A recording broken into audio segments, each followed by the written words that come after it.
I'm going to have to put this on really quickly. I was running around doing some stuff, and this is the one thing that I needed to do, and I didn't get it done. So I'm sorry about that, but it's a good day to be here, and we were talking earlier about how Pastor's not able to be with us, and it kind of works out for me because I have one part left of our Different series.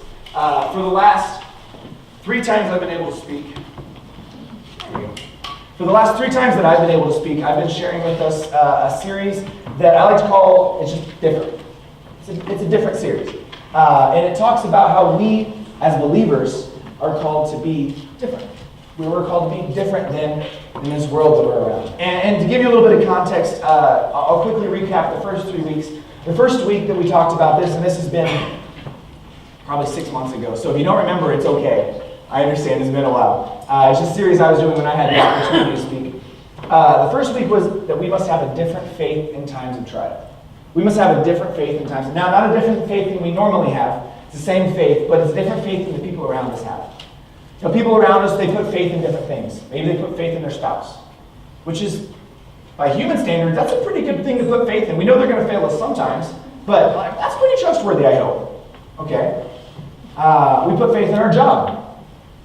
Okay, and our security. We put our security, the faith of our security in our job, in our retirement. We put it maybe in our children, in their future. Maybe we put our faith in all types of different things. But what we learn and what we know is that all of those things are imperfect. Every one of those things is imperfect. Your spouse, your job, your children, all these other things that we have in life, they're going to fail at some point. They're going to mess up. And you can't stop them from messing up 100% of the time. But as a follower of Christ, as a Christian, we put our faith not in our family, not in our safety net of our job or our retirement, but we put our faith in God. And we know that God is perfect and never fails.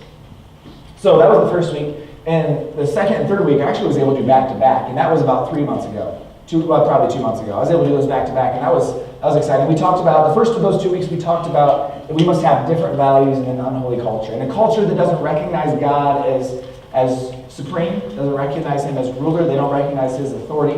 A lot of things are up for changing in the world we live in. Based on human standards, if there is no God giving the eternal truth, then everything is relative. Everything's relative to what you believe is correct. Everything would be relative to what you think is right. Everything would be relative to your feelings. But as a follower of Christ, things are not relative. Things have been told to us what is right and what is wrong, what is sin and what is good, what is love from God and what is lies from Satan. And as a follower of Christ, we need to learn that we need to have a different value, a set of values in an unholy culture. And then lastly, that we need to have a different calling in a dark world. In this world that finds no purpose oftentimes, that we have a purpose. That we have a reason that we are here. That we have a mission. So today we're gonna continue on, and I want to let you know now that today is probably going to be the most encouraging message that you never wanted to hear. Okay? Sounds really weird, right? Like the most encouraging message that you never wanted to hear. So you say, well, what do you mean by that? How many guys like good news, bad news? Right? When you get good news, bad news, good news is good, but bad news is bad. Right? So, for example, I'm not saying I, but imagine this. You go to the doctor for a checkup, and your doctor says, hey, you're healthy. You're relatively healthy right now, but you need to start watching X, because this is teetering and this could go bad. So maybe your blood pressure, maybe your weight, maybe your gray hair, I don't know. I don't think your doctor's going to talk to you about that. But when I went to the doctor for a checkup not too long ago, and she was doing this the first time I had my meeting with this doctor, and she was doing all the normal stuff. And you know what she said to me? She's like, you're 24, right? I was like, yeah. I was like, you got some gray hair. I was like, thanks. Didn't know the doctor's messing with my hair. Sorry. So, if you're watching this, you go to the doctor, you got that good news, like you're healthy, but you gotta pay attention. You might not be if you keep doing some stupid things. Or this happened to Sarah and I. We bought a home about a year and a half ago, and I guess about a year ago, and we love it. We bought our own home and everything like that, but we were having an issue. And every time we would try to get insurance, it would be this good news, bad news. You know what they would say? We'll give you insurance on the house if you replace the roof. Yeah, good news. What are you doing? Right, it's that good news, bad news type of thing. This is kind of what we're going to talk about today. Now, the bad news is also encouraging if we choose to follow Christ. That's what we're going to talk about today in just a minute. And the kind of bad news that we have, or the discouraging part, is that in this life, we have promises from God. But you know what we were never promised from God? We were never promised that we were going to be rich. As Christians. God wasn't like, hey, if you follow me, you're going to be rich. God never promised that you'll never be heartbroken.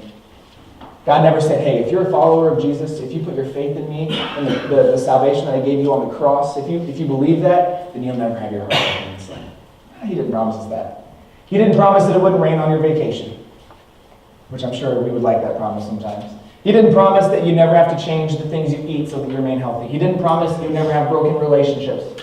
He didn't promise that everything would go right in this world. In fact, he kind of promised the opposite. He promised that if we follow him, if we put our faith in him, and if we actively seek to represent him in our community and in the way we live and in our families and in our jobs, here's what's going to happen. The world's going to hate you. If you love God, people are going to hate you. I know this is why you come to New Life Baptist Church. You just love hearing that people hate you, right? See, the reality is that's just the truth. The truth of life. Here's what Jesus says in John chapter 15, verses 18 and 20. He says, if the world hates you, know that it has hated me before it hated you. If they persecute you, if they persecuted me, they will also persecute you. So Jesus says, hey, listen, this world that we live in, it's going to dislike you. It's going to persecute you.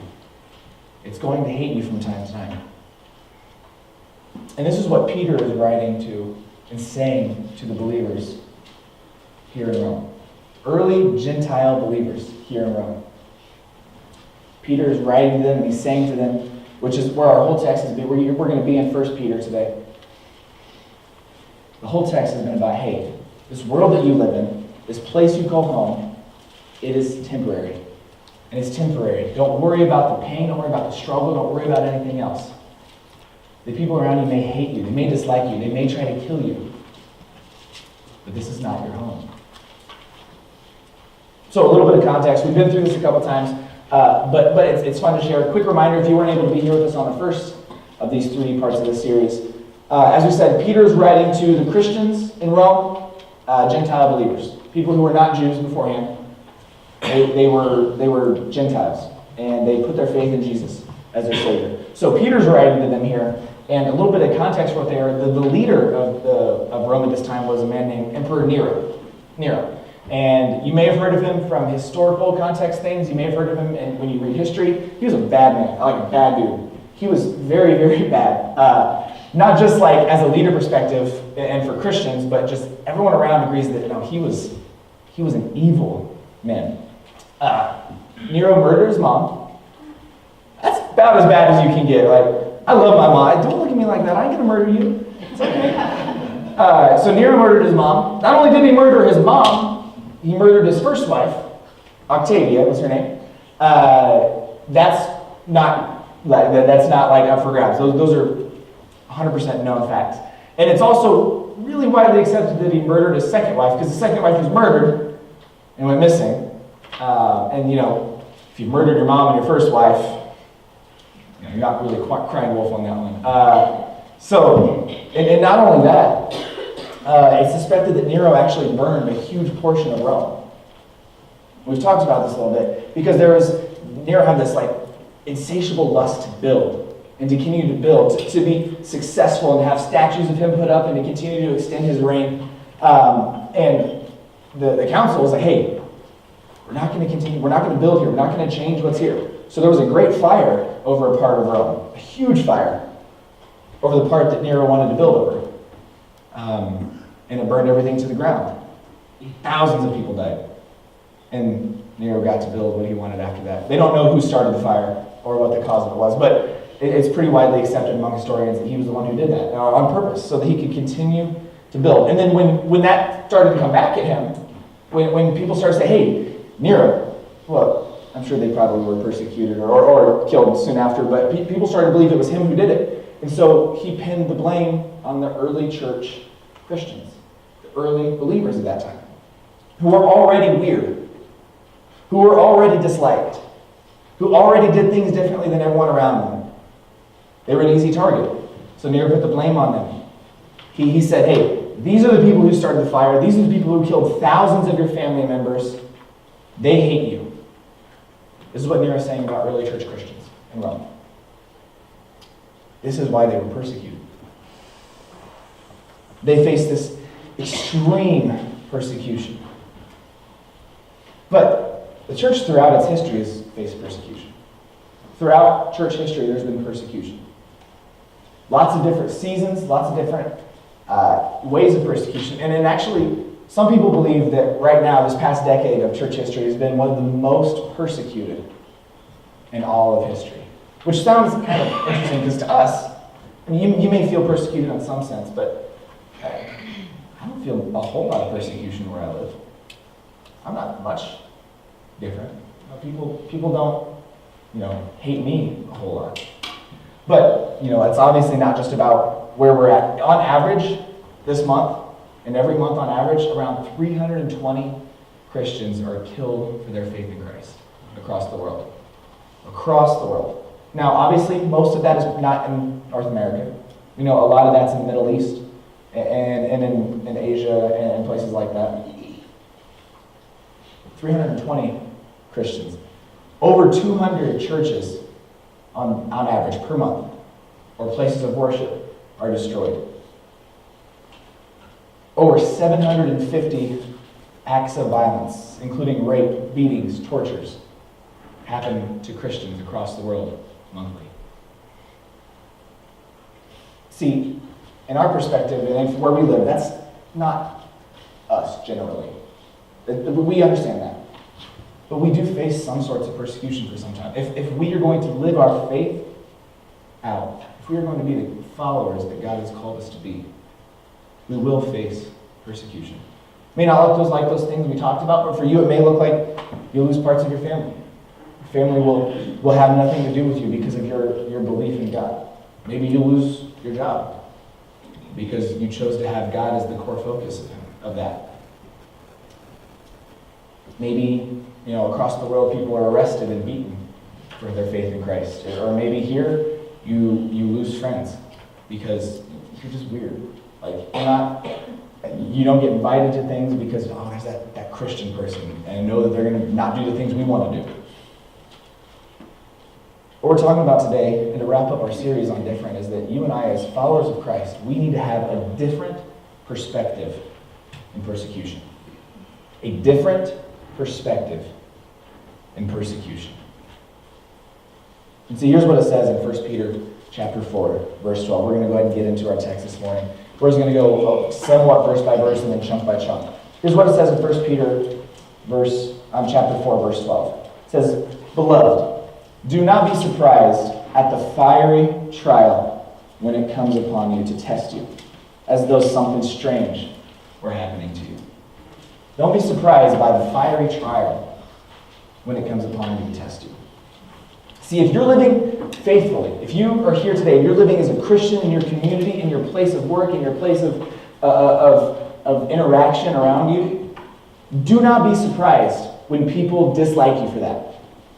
Do not be surprised when you feel left out, when you feel persecuted, when you feel on the outside of this world because of your faith in Christ. If you are living it out, that will happen. So, imagine this. How many of you guys played sports when you were in high school? Or something? Maybe not when you were in high school, but college, or you played intramural sports at some point. You just enjoy playing sports. So imagine you're playing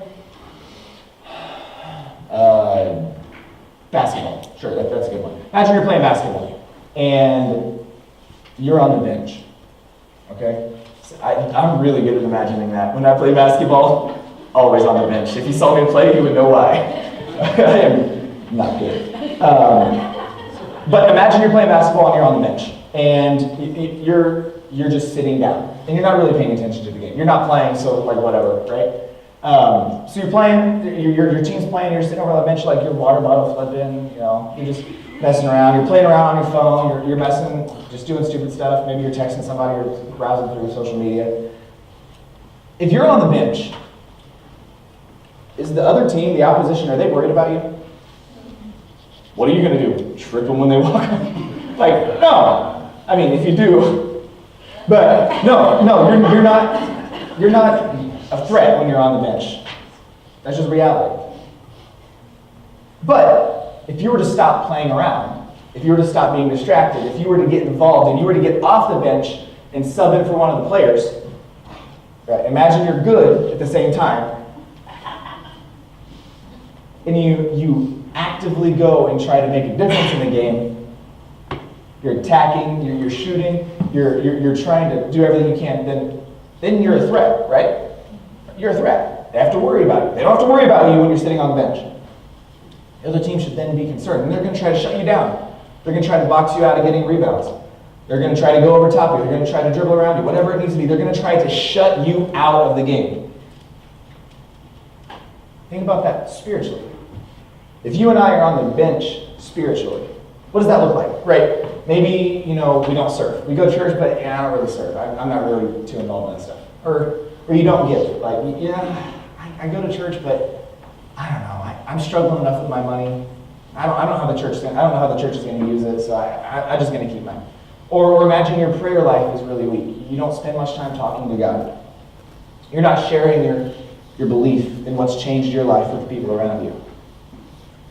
You're not a threat to the enemy.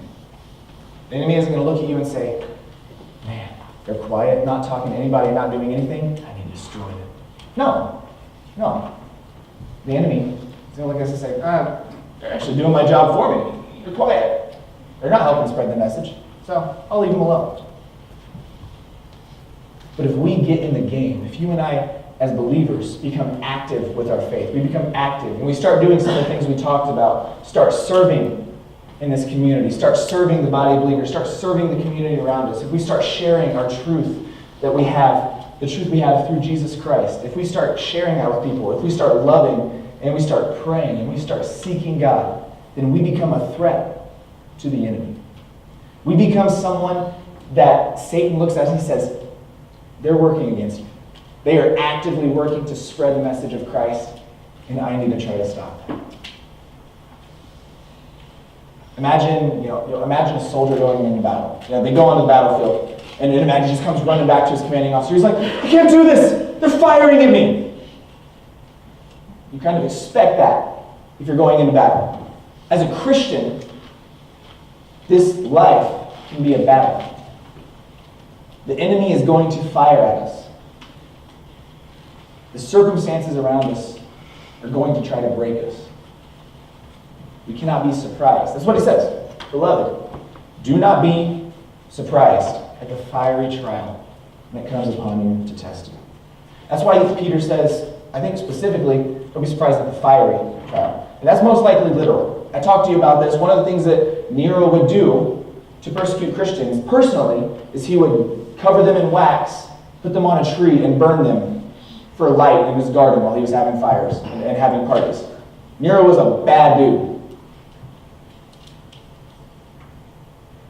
So when Peter's writing this to the people in Rome, he says, don't be surprised by the fiery trial. There's a portion of that's probably literal. Because somebody he's writing to probably knows their second or third cousin who was burned in Roman's garden, or in Nero's garden. See, if Peter was writing this message today, he might adapt a little bit to his audience. Maybe he would say, if you live in the Middle East, maybe he would say, don't be surprised if someone you know and love is beheaded for their faith. If he was writing it to Muslim Indonesia, maybe he would say, don't be surprised if your family beats you and disowns you for turning to Jesus Christ as Lord and Savior. Maybe if you're a young girl in college or in high school, don't be surprised if you don't get a second date because of your stance on purity. Maybe if he's writing to you, he said, don't be surprised when you're excluded from a lot of the talks at Thanksgiving because your family thinks you're weird because you don't talk about the things they do. See, we cannot be surprised when we face opposition. We are promised it. He says, in verse 13, the next verse, he says, but instead, rejoice. But rejoice insofar as you share Christ's sufferings, that you may also rejoice and be glad when his glory is revealed. So, to unpack this a bit, some of you guys may be thinking right now, at this moment, some of you guys might be thinking, I can relate to this. I understand this. Now not the super extreme acts of violence, most likely, because that's not super common where we're at for our faith. But you understand the idea of being excluded because of your faith. You know what it's like to be persecuted on some level because you are not willing to be quiet. You want to share the truth of who Jesus is. And maybe you say, this is me, this is where I'm at, this is where I've been recently. But there might be some of us who would say, not so much. I haven't really been persecuted much, if at all. That's just not me. So, why, then, do we not face much spiritual conflict or much spiritual issue here as in other places? I think part of it is because our country, we're blessed to live in this country. I'm not going to try to hide that. No, I believe fully that we have been hugely blessed to live in America, where we can act out our faith freely. Now, people might look at us weird, people might say things to us, people might even disagree with us. But we have the freedom to act out our faith where we are at as of now. And that's a huge blessing. But in reality, I think part of the thing is so many people seek comfort. So many of us seek comfort. We seek pleasure. We seek easy things. We seek the ease of a lifestyle that doesn't have much opposition, much conflict. So we avoid conflict. And I was talking in our Sunday school class. If you know Pastor, he's very direct. And when conflict arises, he's really good at dealing with it and taking care of it because that's his personality and that's how God has gifted him. Myself, I'm really bad at dealing with conflict, naturally. I have to believe and pray and ask God for strength. It is not my thing. I am not good at dealing with conflict. I don't get super worried or freaked out. I just dodge it. It's not good. That's just what I do naturally. So when there's conflict, I have to talk to God and ask him to give me strength in those areas to be able to deal with it. But so many of us want to avoid conflict at all costs. So many of us as Christians want to avoid conflict around our faith. Dodge any opposition. Take the path of least resistance. We'd rather have easy conversations than hard conversations. We avoid confrontation, trials, or conflict. So what does that look like as Christians in our community? Well, maybe as a younger Christian, maybe you smoke or you drink because you want to fit in. People look at you and it's like, man, all my friends are doing this, and I don't want them to think I'm weird. I don't want them to think that I'm like stuck up. So I do these things that I know are hurting me, that I know God has called me to live and live my body as a temple, and these are not good. So maybe that's what it is. Maybe you're at work and the guys or the people around you are joking around, and they're making like sexist or racist jokes or things that are really derogatory towards people, and you start joking around with them and laughing. And in reality, a lot of us, we struggle with that. God has called us to not let any corrupt speech leave our mouth. To not allow anything like that to come out of us. Or to be okay with it. Maybe you hide your faith in Christ so that no one pokes fun at you. See, the problem is that we want comfort. We want ease. And when those are the desire, you're very rarely ever going to get it in the first place. Things are going to come that are going to try to steal your comfort. So we as Christians need to live out our faith in the first place. I've actually got a couple of things we're going to put on the up here. And if you want to write them down, you're more than welcome to. You have some room in your bulletin. I got a couple cycles that I want to run you through as Christians. There are a few cycles that we can choose to go through. And I was doing some studying, I stumbled upon this, and I thought this, I was like, man, this works so well for what we're talking about. I believe that this is true when we see how we work this out in our lives. So the first cycle is this. It starts with comfort. So if comfort is our pursuit, if we pursue comfort, then we're going to avoid opposition. And if we avoid opposition, our faith is going to weaken. And if our faith weakens, then our life is empty. And if our life is empty, back to the top. We're going to pursue comfort. This is easy. This is the easy way of living as a follower of Christ. Right? We can be saved. We can have this really true belief. And then just kind of do our thing. Right?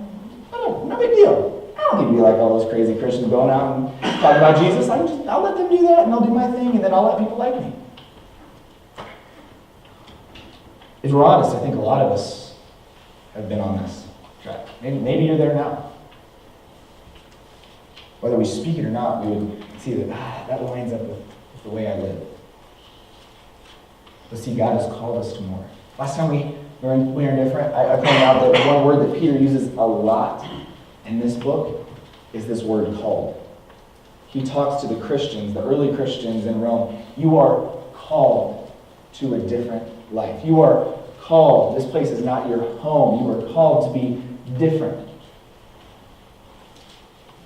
So I believe that when we determine in our lives, we recognize our call, we determine our lives we're going to live for God, this next cycle can be the thing we go through. So let's put that up. It says, if instead of pursuing comfort, if our focus is to live boldly for Christ, then when opposition towards Christ comes, towards our faith comes, we face it. We're not aggressive in the opposition. We're not angry in the opposition. We don't look and we try to tear them down and destroy them. We say, no, this is my belief. This is why I believe it, and I am willing to face whatever consequences there are for it. Because God has saved me. So we face opposition. And when we face that opposition, our faith strengthens. And our faith strengthens, we grow closer to Christ. And when we grow closer to Christ, we live boldly. These are a couple different cycles that we can catch ourselves going through. Now, I'm sure there's more. I'm sure that we can mix and match every once in a while and get back and forth between the two things. But if we want to live the way we are called, we need to start by living boldly. If we want to seek and see God do something in our communities, in our lives, in our families' lives, we need to live boldly, face opposition. We need to have our faith be strengthened from that opposition and grow closer to Christ. So, I got a question. And if you wrote these down, maybe you can write this down, or maybe you don't want to write it down. You don't want anybody to be peeking on your paper. Don't peek at people's paper. Come on. Here's my question for you. Which one of these best represents your last week? Which one of these cycles best represents the way you lived your life this past week? I'll get out of your way so you can see. Right. Was comfort the pursuit? Was a bold relationship with Jesus the pursuit? See, it's easy because sometimes we don't recognize until we're halfway through the week that we haven't given any thought to God. Maybe it's 6 p.m. on a Monday and you're like, wow, I actually haven't opened the Bible since Sunday morning at 10:45. It's easy to take the comfort of route. Here's what it says in 1 Peter chapter 4, verse 19. Moving on just a little bit. It says, therefore, let those who suffer according to God's will entrust their souls to a faithful Creator while doing good. Let those who suffer according to God's will entrust their souls to a faithful Creator while doing good. See, we need to do what is right at work. We need to do good at home. We need to do good at school. We need to do good in our family. We need to do good in our teams. See, as Christians, we can't cut corners. We can't try to slip by and take the easy route because it's easier for us, because then we don't have to work as hard. We don't compromise our values. We can't. We don't shy away. People around us say the world is getting darker and darker. And the reality is, a lot of times we let this worry us. Like, what's going to happen? What's the future going to look like? But as Christians, we are called to not worry. We're called to stand boldly before God and proclaim to the people around us the truth that He has. And in reality, if you look, you can look in places like China. We had someone from China come with us and share the truth that many, many, many churches are being built. And his goal wasn't just to go and build churches, because the Chinese people are already doing that. They're having churches. They're having home churches. He wants to help disciple them so that they know how they can take their next step as believers. And he wants to continue to see them grow in their faith. And the Chinese government is vehemently, adamantly against Christianity. It's outlawed. It's illegal to be a Christian. But the persecution they face grows their faith. The persecution that they face grows their faith because they choose to live boldly. See, throughout the history of the church, persecution has never weakened the body of Christ. Persecution has never weakened. In fact, it has made the body of Christ grow stronger. So, in our lives, persecution isn't a bad thing. It may feel like a bad thing because it is a bad thing in the moment and it hurts. But the reason for persecution, and it's there to help you and I take our steps toward becoming who God has called us to be, towards sharing our faith with people around us, towards helping them see who God is. See, a little bit of persecution may not be a bad thing for a weekend Western church. In this Western community we live, this Western society over in America, it's easy to be a Christian. Even in some of the least Christian places, it's relatively doable. See, for me, I grew up in Peru. There's literally 20,000 churches in Peru, I'm pretty sure. Maybe that's not literal, maybe that's figurative, but whatever. There's a lot of churches there. And I would assume most of the places you guys grew up, if it was around here, there's probably the same. And there's a lot of people that go to church. So it's really easy to have that basic claim of, I'm a Christian. I'm a Christian. So it's easy. And if we remain in that same place, we say, it's easy to be a Christian, the way that everyone else is. We've not called just to have this basic understanding of faith. We've been called to live adamantly and boldly for Christ. And that's what you and I need to do. So when we're persecuted, we don't need to worry. In fact, we need to worry when you and I are not being persecuted. When people aren't looking at us and saying, hey, you're weird. I don't know. I don't like what you're doing. I don't like what you're saying. Now, am I saying we go and intentionally try to offend people? No. You and I, we need to go to people and share God's love. And there'll be people who don't want to hear it. They don't have to listen. we have to speak it. We have to share Christ's love with our actions. So we were talking about in our life group. We've got to share Christ's love with our actions. We also got to share Christ's love with our words. We can't completely ignore that part. A lot of times we think, oh, if I just be a really good person, eventually someone will just magically become a Christian. If you're a really good person and you do what God's called you to do action-wise in this world, people might ask you, hey, what's different about you? And then you need to share with your words. We are called to live differently and to have a different faith in times of persecution. See, we need to learn to be comfortable being uncomfortable. We need to learn to put ourselves out there. And then that's when we see that God is working. 1 Peter chapter 5, just the next chapter, verses 5 through 7. Here's what it says. It's the end of verse 5. It says, God opposes the proud, but gives grace to the humble. So humble yourselves, therefore, under the mighty hand of God, so that at the proper time he may exalt you, casting all your anxieties on him, because he cares for you. Casting all of our anxieties on him, because he cares for us. See, cast is a fishing term. How many of you guys like to go fishing? Anybody? Yeah, that's what's up. I like fishing too. I haven't been the last 2 years, but before that I would go fishing very, very frequently. I used to go with my dad all the time. Fishing's really fun, at least for me. Now maybe some of you guys are like, that's like the most boring thing. If Pastor were giving this message, he wouldn't be talking about fishing at all, because he hates fishing. He thinks it's super boring. And if you know Pastor, he has to always be doing something productive, and fishing is productive to him. So I like fishing. It's relaxing, it's fun, and it's nice out on the water. So casting, that's what you do. You take your pole and you cast your line out. You cast your line. You're throwing it out. You're trying to get it as far, if you're me, you're trying to get it as far out as you possibly can, because there's some type of competition between whoever you're with.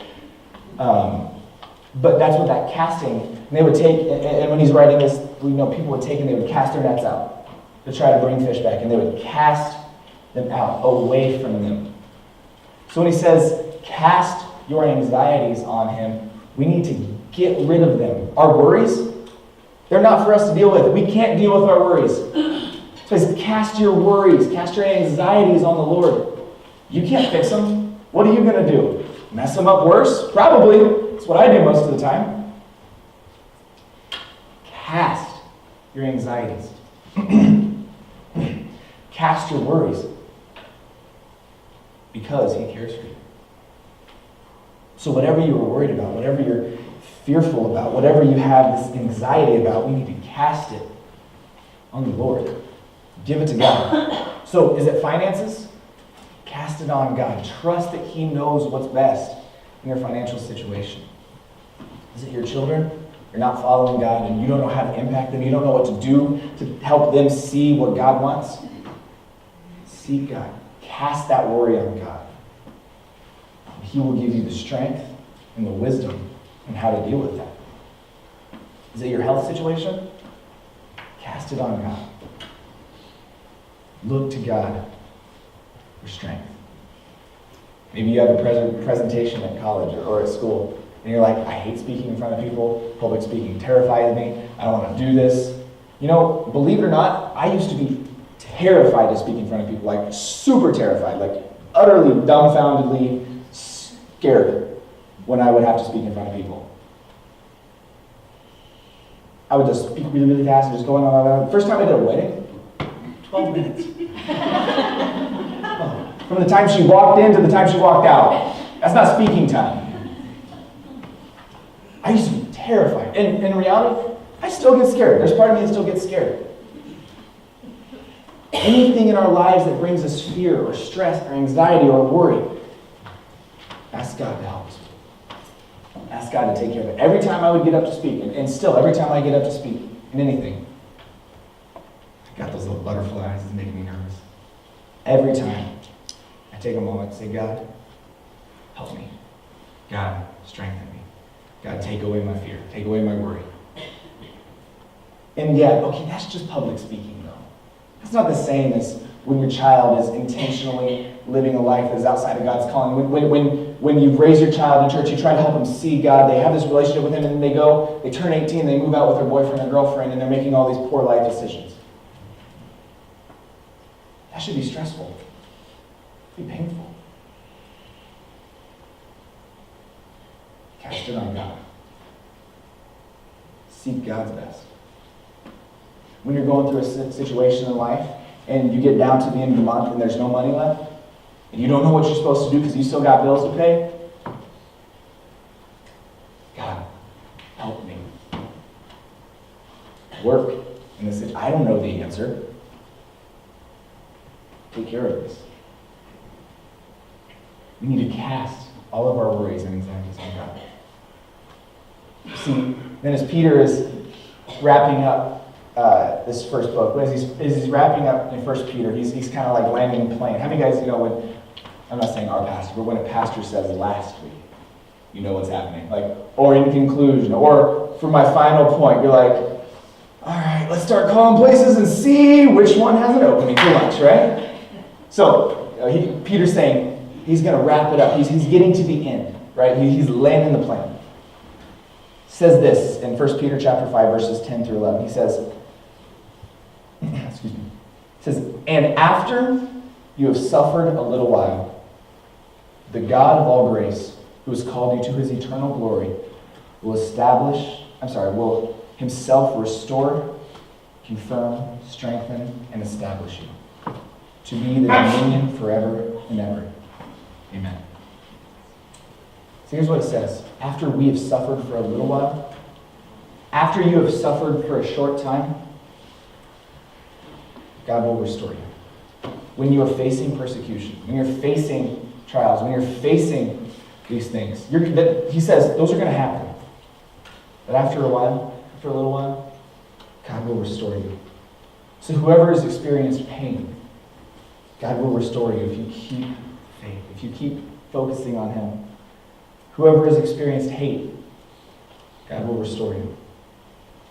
God will take you and set you on his firm foundation through Jesus Christ. He has overcome. That's what we sang this morning, that he has overcome. That's not just overcome sin. That's not just overcome the grave. That's just not overcome so that we can experience salvation.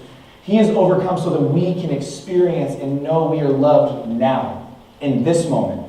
He has overcome so that we can go out and live boldly for him in our communities, in our work, in our family. He has overcome to give us the strength. He says, when you face persecution, because if you do what I've told you to do, you will, I will restore you. God says he will restore you. See, he is overcome. We must continue to have this faith and a different perspective in our persecution. I'm going to ask everybody to stand, and we're going to close with prayer this morning.